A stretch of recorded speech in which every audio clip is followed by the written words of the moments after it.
This video from Red Heart will show how to turn in crochet. To begin, make one row of 10 single crochet stitches. Chain 1. Rotate the work so the last stitches made become the first stitches.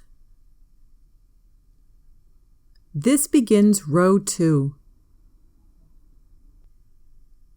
Make 1 single crochet.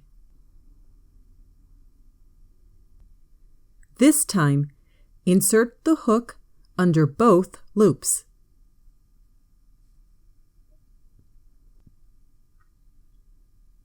Make 1 single crochet in each stitch across the row. At the end of this row, chain 1 and turn the work. This begins row 3.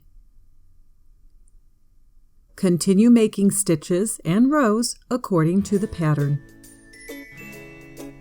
This video was brought to you by Red Heart at redheart.com.